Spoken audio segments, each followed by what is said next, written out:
There are several ways to access the problem list for verification and adding problems and even deleting old unneeded problems off it anymore. This is important as patients will have access to this problem list as our computer system ramps up and they use the outside patient portal. From your M page, you can simply click on highlighted HTML text right here, and that will take you to the Problems tab. Alternatively, the same thing can be done from the inpatient homepage through the Problems tab. It takes you to this exact same place.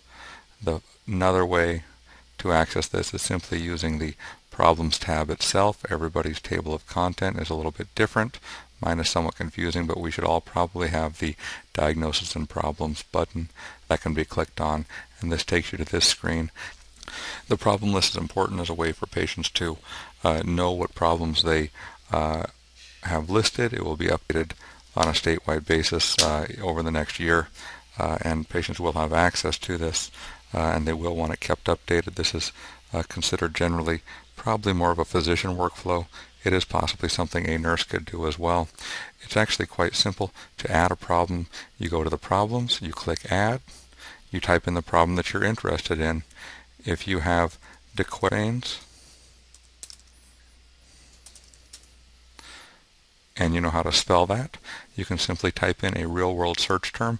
It pulls in the appropriate ICD-9 code. You double-click the one that you want. You hit OK. You can type in comments if you want. To further clarify this, you can fill in the age, the date of onset. Simply clicking today would be the day it started. It's a medical problem. Generally, it's assumed we should keep these active. We hit OK, and now all of a sudden we see de Quervain's disease or de Quervain's tenosynovitis is on the problem list. The other thing that you can do on the screen is double-click the problem, say the problem has resolved. You can actually take it to the resolved. Down here, my screen is too small. You can hit OK, and now that problem is no longer there, which keeps it as a worthwhile functionality for all providers.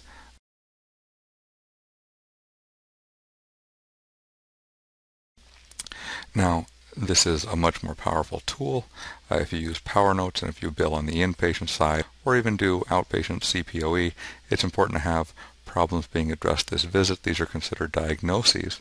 If there's a problem that you've been following the patient for and you want to address it that visit, you can simply select it on the problem list and convert it to a problem being addressed this visit, which is nice.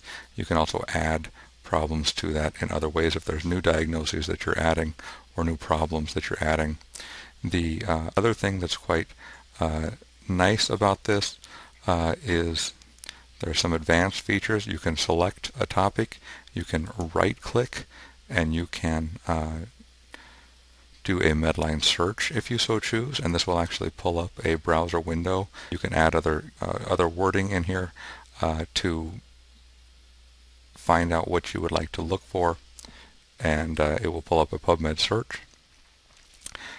The final way, and what I find in my workflow an easy way to access it, is through a Power Note that I'm building, and I will simply have the problem list that's in there. It's already been pulled into my note, but if I want to add a problem or the patient says they want to take off a problem, I click on this and it simply takes me to the same screen that we've just been on several places already.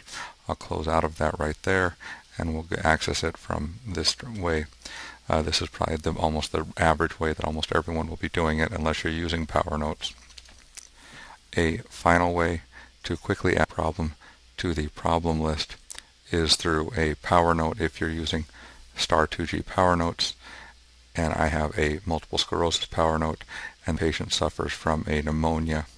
I can choose pneumonia in my templated impression and plan, right-click on the diagnosis and say add to problem list. This pulls up a much more complicated screen. It gives me a bunch of different diagnoses because it searches for pneumonia organism unspecified. I have to scroll through this until I find the problem that I actually meant, pneumonia organism unspecified, up top. Double click, hit OK.